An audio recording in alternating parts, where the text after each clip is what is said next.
Gooner, Ronnie Piper, and Tractor Boy, Luke Hume were on a search for a team with pride, passion, and glory. They went to the Big Apple and found the New York Red Bulls. From the Garden State to the Empire State, red runs deep.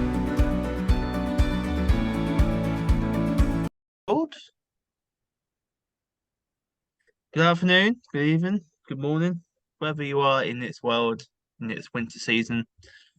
Welcome back to the RBNY UK podcast. We just said it wouldn't be number one, but I thought every great thing needs a holiday special. I mean, it always works. I mean, look at Star Wars. Like, they made a holiday special, and it's definitely the best thing of that franchise ever made. I mean, it definitely won't tarnish its great podcast with holiday special.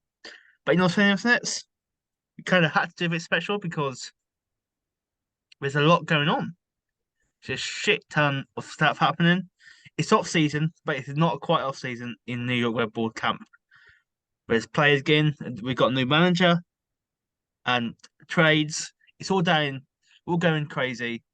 And to join me on this holiday special is the one and only Anthony Merced. It's been a while, Anthony. How are you?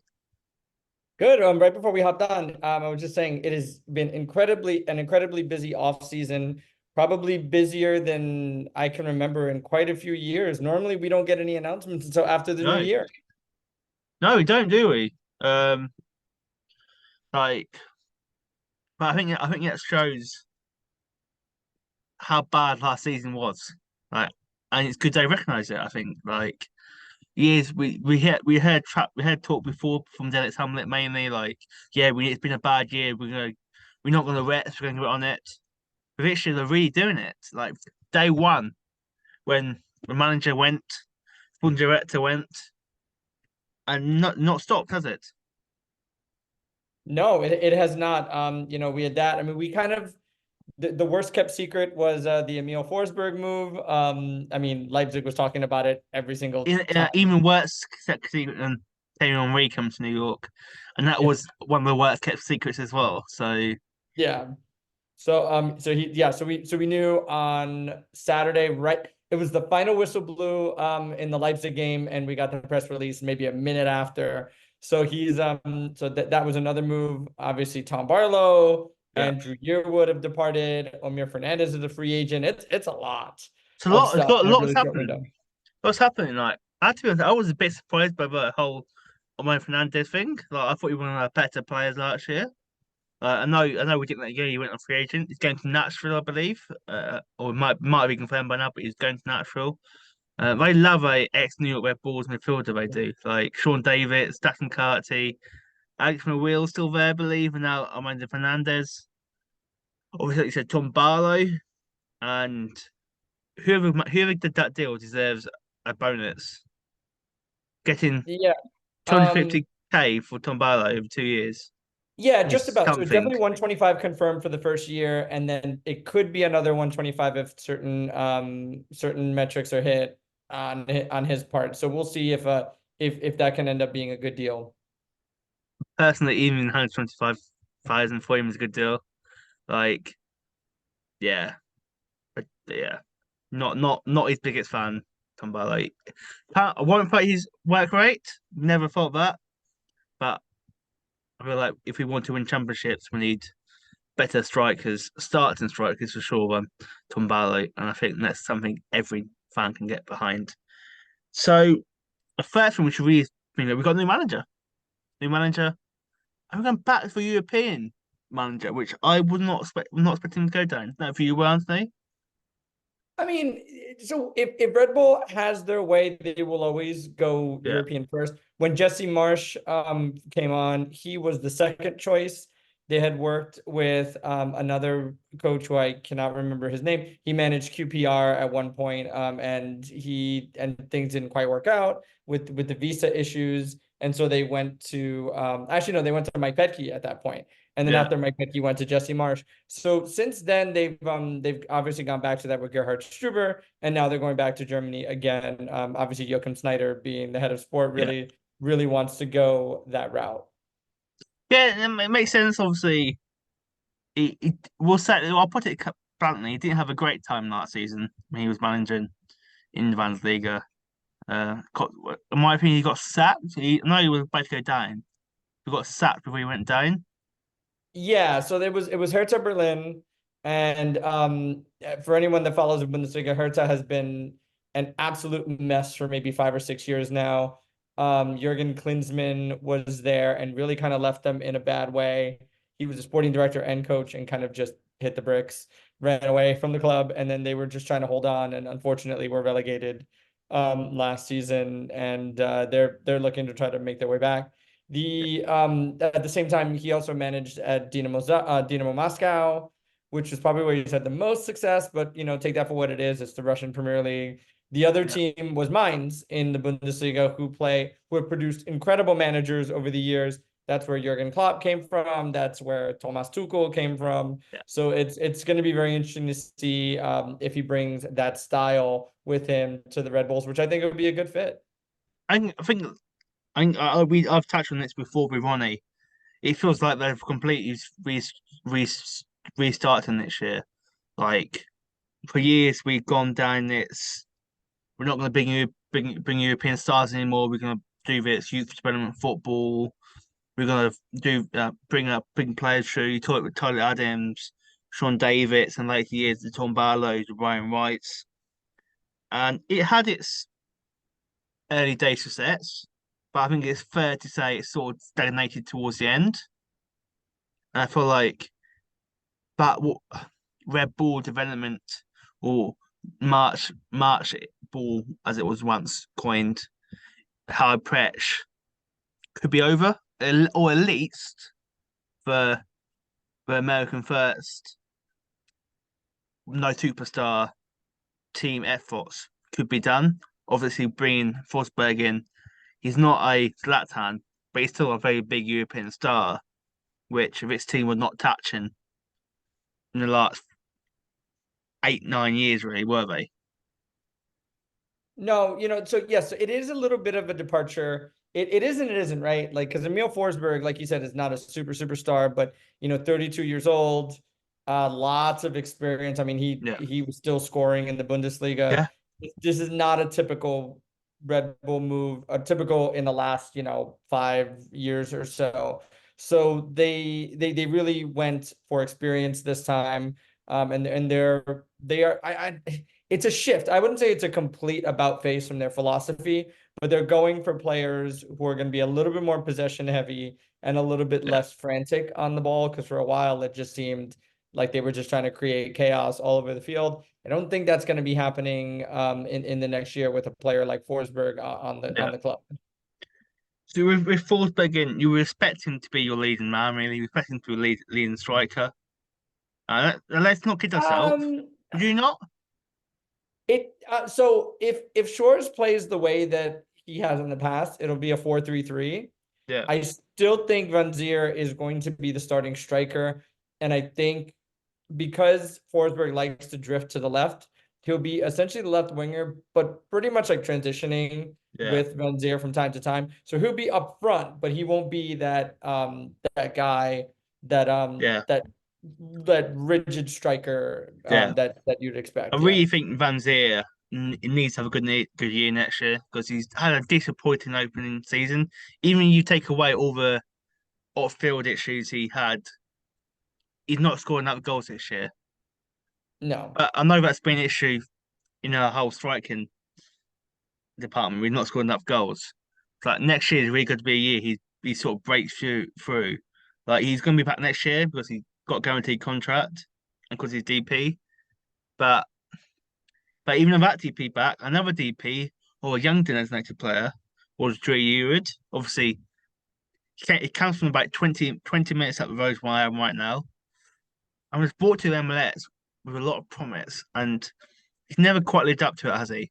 Or at least No. not enough constantly. I would say he never lived up to it at all. Yeah, And towards the end, he became uh, essentially a bench player.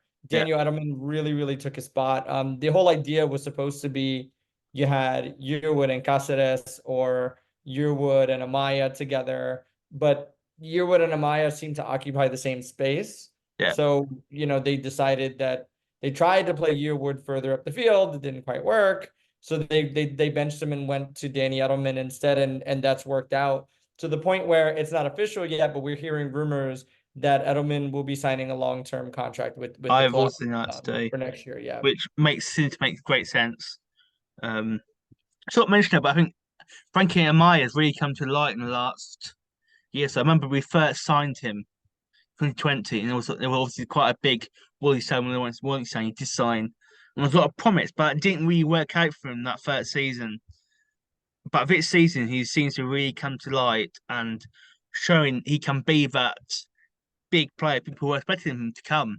Like we thought we signed him for what's 400K, I think it was in Yeah, Jam. something like that. It was Yeah. it was big money. It was big. It wasn't like it was like a decent move for Red Bulls. Like he started to really show he can bring that. I think, and that's good because what we need is players to live up and not just do it now and again, but do it on a constant. Like so that's positive. Another outgoing you already mentioned Tom Barlow. He wants to shug off fire. Um, I'll be very honest. It was time for him to go. He didn't score, didn't do great. He sort of put into a role this year where he was almost given too much responsibility this year. He was starting many games because our strikers were terrible this year, quite frankly. And he always gets 110%, so you can't argue with that. Good luck to him in Chicago. And someone else, who am I missing? I think that's well, there was Omir. Oh man, yeah. Oh, I mean Hassan Endam's contract was not renewed I either. was actually quite surprised about that. I'm not gonna lie. Yeah. I mean, he is on some money. The club did have an option. They are looking at other center back options to back up Reyes and Nealis for next year. There's a feeling that Dylan Nealis, the brother of Sean Nealis, may also be transitioned into a center back role as Yeah, well. And and then they've got the pieces at Red Bull too that could potentially fill in that role as well. yeah, that's fair. Obviously, Nadal actually left. Was it Cincinnati in the expansion draft? A couple of years ago, and came back to sort of worked his way back out to the first team, but wasn't to be. Obviously, there's still question marks on John Tolkien's future at the club. Will he be here come January? That's still a big question mark. Um, I think at the moment it looked like I think he might be here for the start of the season, but my games during the summer. That's my sort of inkling at the moment. I don't know what you think, Anthony, or do you think it'll be gone Yeah, before I then? don't know. There were rumblings about him moving in the middle of the season, but really there's been nothing since Yeah, then. So this is going to be it at this point it appears like he's staying at the very least until the summer. yeah, which is obviously great. He's a great player, and we will take him. And good knows how many more haircuts he'll have between now and the summer, because we can all join them. Um, but yeah, so obviously I don't think it's going to be the end of the activity by any means. Like we're still obviously going to be players coming in and out. What sort of route do you reckon the club would take going with a new manager in? Do you think we'll see more European players come in again, mainly from Germany when his time's been, or we'll see more players coming from other Red Bull teams? Like obviously we don't know yet, but we are. I know MLS said not going to be a fourth DP slot, which is interesting because I don't know how Inter Miami got all them superstars on just three DPs. But it's widely assumed there probably will be some changes to the rules next season. How do you sort of see the club taking this? Yeah, so I know that there's and I'm gonna butcher his name right now, but Jairo Montero is being rumored from Yes. as being picked up from San Jose, so that'll make the midfield a little bit better. There are gonna be more MLS pickups. Not a lot of rumblings. I know that they're always looking at players from Salzburg. There are a few strikers there that are I would say probably not Gerhard Struber's first choice Yeah. anymore. And maybe we'll see some of those guys appear. Guys like Sekou Koita is one of those guys that maybe could make a move. I would love a player like Fernando who's there right now, but I think his sights are set on Europe. Yeah. And yeah, so I mean they're always looking, but I think that Forsberg is probably the highest profile player that Yeah, you're going to see from one of the top four leagues. We might see some more players coming in from some of the smaller leagues. that makes sense, and I feel like very clear you're going to build a team around Forsberg. That seems what you're going to do. Um, Obviously, we come into Christmas of holiday season. Probably won't see more transfer activity before the new year. Now, I would say we're going to be quite unlikely. More probably coming in the new year. Obviously, MLS season begins in February this year. I guess early and early every year. February, March time, something like that. Yeah, it Um, started earlier before there were some years that it did start earlier because CONCACAF Champions League as well starts up pretty early, or the Champions Cup yeah, now it is what it's called. Will start earlier next year as well. So I think it just these teams are going to be in shape. I think the first round kicks off on February 6th. So we'll see how that goes. And in that round, by the way, the Philadelphia Union are playing Sorpresa, and the Tennessee New England Revolution are playing Independiente, Houston Dynamo and St. Louis SC, Vancouver, Orlando, and FC Cincinnati and Nashville all playing in the yeah, first round, and that first game will be February 6th. So they're gonna have to be ready to go. They're yeah, gonna have to be training in January. yeah.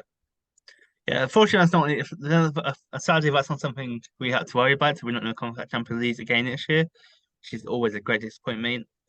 We'll be in the League Cup again, but that leads me on to my next point, which is quite a big point, not a point going down well on Twitter, rightly, in my opinion.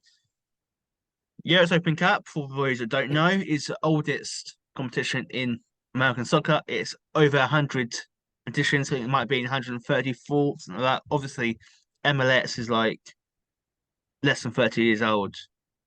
Like, and due to the League Cup and schedules and that sort of stuff, MLS have announced that next year the MLS teams won't be entering the US Cup anymore, and it will now be the MLS Next Pro team. So 26 2017 for DC do not have a Next Pro team. This has gone down bad on social media, as it should, because it is even though something was always going to happen when Knights released Cup, the writing was on the wall because I've always said this about US Open Cup. The MLS don't care about it, so I don't care what the attendance is, whether I get no money from it. But release Cup is something they have a commercial interest in, so they want people to get there. But Yeah, so I have a question because you guys experienced something kind of similar in 1999 when yeah, Manchester United decided they did not want to play in the FA Cup. yeah. How did that go over there? I mean, honestly, I don't know because I was not born, so I can't comment. But I Yeah. can't blame me. It went down really well. And I can compare this to in England is we have a competition in League One, League Two called I think I'm could just called the Football League Trophy. It has Mm. numerous sponsorships. I think most recent was Papa John's Trophy, but Johnson Paints, Milk, everything. And about probably 10 years ago now, the Premier League started to put some Premier League B teams in there. It has gone down so badly, and some of the games get like 1,000 people going to them, which seems a lot. It's not a lot for English football. There's like nothing compared to these teams. Well, yeah, well, didn't I think Manchester United's B team won it last year? No, I think they got to like the semi-final.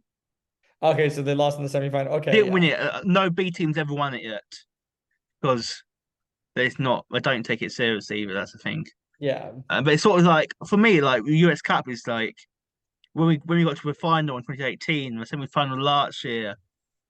It's such a I love a US Open Cup. I think a lot of it is because we're so ingrained in especially in European culture, but especially in English football culture with our cup competitions. The FA Cup is the oldest football competition in the world. We love the FA Cup. It's very historic to us. The US Cup not exactly the same thing, but it's close. And I feel like by taking you out of the US Open Cup, the slow dragging away the whole heritage of US soccer. I feel quite strong about this. Do you feel differently about this, Anthony? Or So I know a lot of people that are very much upset by it. I'm not so much so. I keep making Manchester United references, but I remember there was this interview with Jose Mourinho where he talked about like football heritage and all this yeah, kind of stuff. And really, while the US Open Cup is old, it has been very much secondary yeah, since forever. I mean, like there's kind of a faint appeal to it from a fan perspective, but teams have notoriously sent out second teams yeah, to play it all the way through. The US soccer has done a really, really poor job of marketing it. yeah, And they've done a poor job of providing money for production value to the tournament. And I think MLS, while they say it's fixture congestion, really, I think they've just had enough of dealing with US soccer with regards to this. yeah, Now the big thing about it is going to be MLS. Look, so in England in particular, the English FA is so much bigger than everything else. yeah, The yeah, Premier League does challenge them, but at the end of the day, they are yeah, the authority. yeah. Here, that's not the case. US soccer has no leverage on Major League Soccer. If they decided tomorrow that they were going to take away their D1 status and give it to the USL, I don't think MLS would like. Not only would MLS not care, all of their affiliates that they're working with, Liga MX, all of the Bundesliga teams, everything, all of the deals that they have, they're not going anywhere. They're No, not just going to stop tomorrow. Also, U.S. soccer relies on MLS because MLS and their owners are the ones that build the stadiums that the yeah, national team plays in now. So in England, it's a totally different. The English FA, all of the power. yeah. In the United States right now, it's MLS has all of the leverage at the moment. Am I right in thinking like it's like US soccer, like obviously got the World Cup coming out in 2026. Let's not kid ourselves. The USL is not gonna provide a fan base for the US for the World Cup. No, They no. need MLS to provide that fan base. We need MLS to build the stadiums for that World Cup and future tournaments. Like, it sounds bad, but the US soccer needs MLS much more than MLS needs Yeah, US soccer. Like, because at the end of the day, MLS will probably win. Like, yeah. if it came to it, MLS will win. Like, is that bottom line of it? And it's a really interesting point you got me thinking about. You think it's not because the fixture quantities they don't have enough? Do you see? Is it a not? Is it a plausible thing we see an interleague cap then? Like not a league cap, so we've got both leagues in it, but even like it's an MLS FA Cup almost like where it's like Uh, I think that's what the League's Cup is now. yeah, And at this point, you win that, you go to CONCACAF Champions yeah, League. That's really become the cup of choice for MLS. The problem with that is it excludes every other league in the United States. It includes Mexico, yeah. which MLS sees Liga MX as their equal. They don't see any other league here in the United States as such. So things like even though I feel strongly about the US Open Cup, I quite like it as a competition. Like Like a lot of the times when we have played at Red Bull Arena for the European Cup, we haven't read it lately. You got like what 3, 4 thousand people in there. It's half empty. Like that's really why I'm let's think bag of it. We open these stadiums. I can't believe they're making much more money than it would cost to operate on these days. They're pretty had enough and gone. We don't we don't need them. We don't need European Cup. And like and during the early days, the US Open Cup, we get some heritage of MLS. MLS is now nearly 30 years old. It's been around a long time, and we've got many, many commercial partners, including like Mexico, like you said, and keep going in other territories. Like it is just a sad reality of a continued growth of the league, really. Like I'm Well, not saying I yeah, agree with it, but Well, the funny thing is, do you know how much money an MLS team will get for winning the US Open Cup? 800 grand, No, 1 million. On my way off, no, way down and way up, way less. 2 grand. They will get 300,000 for winning it. Okay, what do you get for winning MLS Cup by? That's a lot more, but that's in the millions. Yeah, But the league's cup prize pool was almost $40 million. yeah, And so when you have those two, it's like, are you like your argument is you're playing for heritage yeah, when somebody is coming over with a fat wad of cash and saying, no, you're playing for this. yeah, And so that's what it comes down to for them is that they want those players want the bonus. Even the players union said that they prefer to not play in the yeah. US Open Cup. So the US soccer has really got to reevaluate how they want this all to work. Obviously, some fans are not happy about it. Do you see MLS changing their mind, or do you think they're in this now? They're going to stick through it and go, no, we're not playing it. I think US soccer will have to make very large concessions to MLS Yeah, to get them in. I don't think it will happen next year. I yeah. think that there's a very good chance that maybe for 2025 they are back in it. I think like some people are saying it's better for USL now. We're going to win it. Like, obviously, not be won by a non-MLS team, which is Manchester Rhinos won it in 1999. A team that no longer exists anymore. But Yeah. without like the top teams, doesn't it sort of without the MLS for top division, sort of in a way it invalidates it as a major competition for me. Like it becomes more like a Papa John's Trophy in England, where it doesn't really mean much. Like in football, you want to play against best. If you're playing against fellow USL teams, you might be playing USL. Yeah.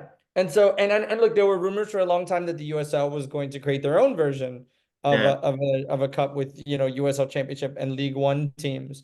So they've been talking about that as well. They can do this tournament and they can win it and they will get a spot in the CONCACAF Champions League. But it's a tree falling in the forest. I don't know if anybody's going to care too much about it. yeah, yeah. That's the thing. Like I think that's all the big news. Is that all the big news? Have I missed anything?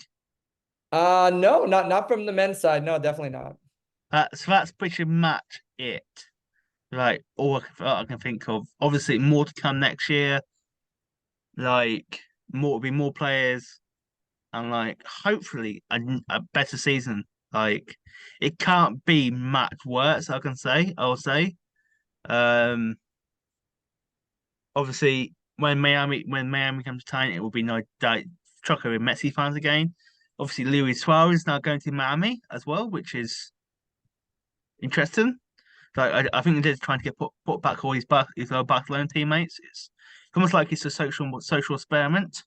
Like if we got back all the Barcelona players who are now like in their late 30s, what would happen? Like next year could be an interesting year for Miami. I think. Like obviously did not make the playoffs this year without Yeah. Messi. What I don't think happens they're going next to year? make it through the season. I don't think that those old legs will be able to make it through an MLS season from start to But finish. he's like at the moment. I don't know how are they making all the rules. How are all them players in that team? Like Technically, Alba is a TAM player, and then you've got Messi, you've got and then the other. So one of the DPs, Joseph Martinez, is no longer there.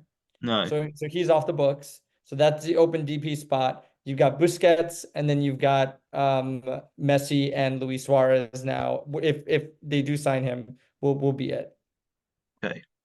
That'll be how we do it.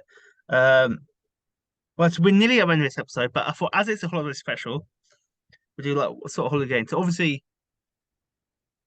have you had Thanksgiving yet, or is that coming up? Oh yeah, no, we've already had that. Yeah, So I that already was about already 3 weeks confused. ago. Already confused when Thanksgiving's coming up when it's not. So obviously, Christmas is on the way. So if we celebrate Christmas, have a great Christmas. Got loads of holidays coming up.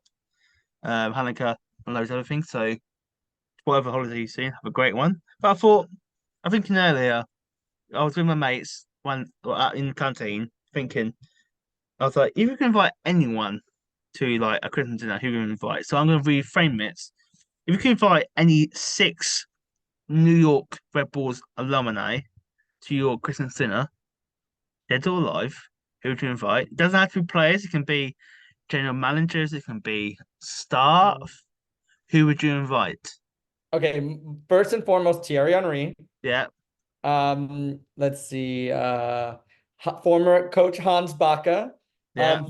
For those that don't know, he was an avid horse racing fan. So I would just Okay. be with him, just talking horse racing the whole time.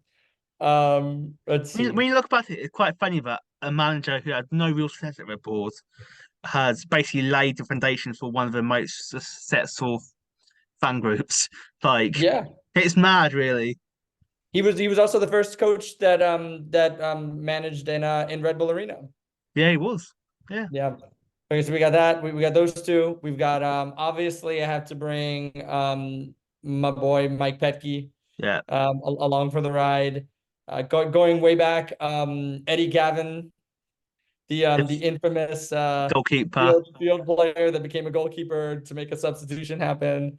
Let's see, we got 2 more here. I'm gonna go Timmy Howard Yeah. because gotta have some love for him, and probably the best. Oh, this is rough. You know what? I'm gonna drop Eddie Gavin and put in Bradley Wright Phillips Yeah. so that I can fit the other greatest scorer in this team's history, Juan Pablo Angel. That's not a bad selection. Yeah. Not a bad selection. I think if I had to go for mine, obviously number 1 would be Dax McCarthy. Obviously. BWP, obviously. Luke Rogers going for me. Obviously Mhm. Brit. I think Jesse March makes an appearance for me. Obviously, probably still my favorite manager of all time. Um, ooh, it's picking the last 2 always the hardest, isn't it? Because you don't want to leave anyone out. Um, ooh, no, for some reason, Connor Lade. Oh, I love Connor Lade. Connor Connor Lade is Lade.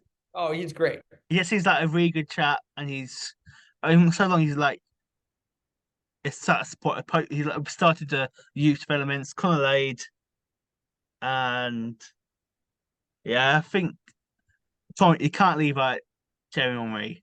You can't leave out Terry Henry. So those are my 6.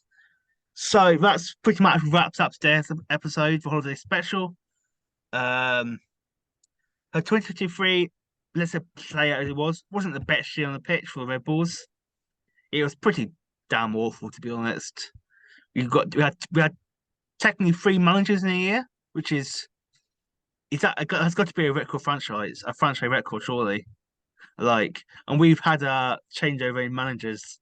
Like, we're on 20 managers in 20, 26, 8, 27 years. We're in now. That's not Lots a of bad. managers. That's not bad innings. But we will have hopefully still have a captain next year. We'll have a captain Curtis next year. We've got a new manager. We'll have a new sporting director. We've got new European DP in Forsberg. It's very exciting. Next year's also a year me and Ronnie come back to New York again for the first time since COVID. So it'd be good to come out again. First time since 2019, so 5 years. It's been a long time. But next year can only get better. From the bottom of my heart, my Ronnie's heart, thank you for watching and supporting us this season. We've actually got to 18 episodes with this episode, which is quite impressive considering the amount of breaks me and Ronnie go on and just disappear for 4 months because we're always busy. But hoping next year will be better on the pitch. Everyone have a great holiday season. You celebrate who you celebrate with your friends, your family, self. Have a great one. We'll see you in 2024. 2024, Christ. 2024. And You're what the we one did. that's not. You're the one that's still in your 20s. I'm the one that's gonna be 40 next year. Yeah, I'm trying. I said 24 next year, so I'm all right. 24.